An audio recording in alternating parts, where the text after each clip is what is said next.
Hello বন্ধুরা, আমি চলে এলাম ঝুমা পাকশালায়। আজকে আমি তোমাদেরকে মুগ ডালের নাড়ু করে দেখাবো। তোমরা সাথে থাকো, দেখো আমি কিভাবে নাড়ুটা তৈরি করি।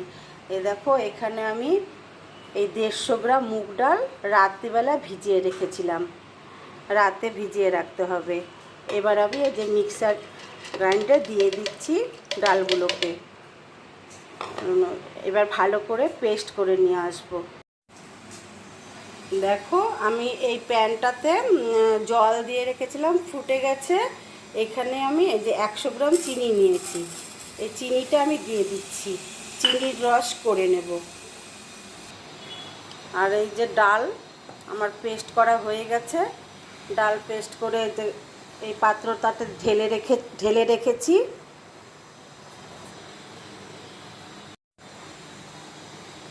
এবার কড়ার মধ্যে ঘি দিয়ে দিচ্ছি। দেখো,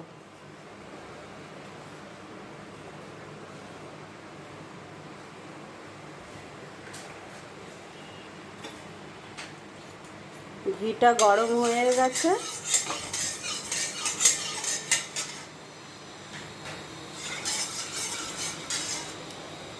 এবারে আমি এই যে ডাল বাটাটা দিয়ে দিচ্ছি ঘিয়ে। এবার আমি এই যে ডালটা ঘিয়ের মধ্যে দিয়ে দিলাম।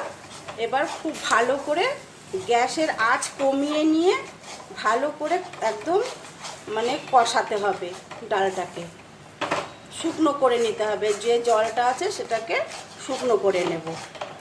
দেখো, ডালের মধ্যে যে অল্প জল ছিল, সেই জলটা কিন্তু টেনে গেছে। আর দেখো, গোল হয়ে আসছে, এই দলা হয়ে আসছে, হয়ে আসছে। এবারে আমি যে চিনির রসটা করে রেখেছি, এই চিনির রসটা এর মধ্যে আমি দিয়ে দিচ্ছি। চিনির রসটা দিয়ে আবার চিনির রসটা না টানা অবধি আমাকে আবার একটু এটাকে কষাতে হবে। দেখো বন্ধুরা, আমার কিন্তু এই যে ডালের এই যে নাড়ুর মতন দেখো একদম পাকটা চলে এসছে। এবার আমি কিছু এলাচের গুঁড়ো দিয়ে দিলাম। এলাচের গুঁড়ো দিয়ে আরেকটু নেড়ে নিচ্ছি। এটা গ্যাসের ফ্লেমটা কিন্তু একদম কমিয়ে খুব ধৈর্য সহকারে এটা করতে হবে। এবার আমার এই পাকটা একদম দেখো পুরো হয়ে গেছে, একদম গোল হয়ে গেছে, নাড়ুর মতন একদম পাক হয়ে গেছে। এবার আমি বন্ধ করে দিচ্ছি গ্যাসটা। তার মধ্যে শুকনো থালায় আমি একটু ঘি মেখে নিচ্ছি। একটু ঘি মেখে নিয়ে তারপরে আমি এই ডোটাকে ঢেলে দিচ্ছি। ঢেলে দিলাম। এবার গোল গোল করে আমি নাড়ুর আকারে পাকিয়ে নেব। একটু ঘি মেখে নেবে, ঘিটা মেখে নিয়ে তারপরে নাড়ুর আকারে গড়তে হবে।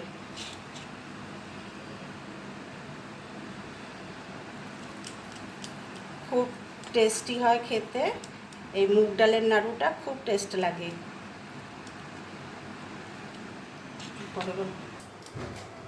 দেখো, আমার নাড়ুগুলো সব পাকানো হয়ে গেছে। তোমাদের কেমন লাগলো আমাকে লাইক কমেন্ট করে জানিও। ভালো লাগলে শেয়ার করো। সকলে ভালো থেকো, সুস্থ থেকো।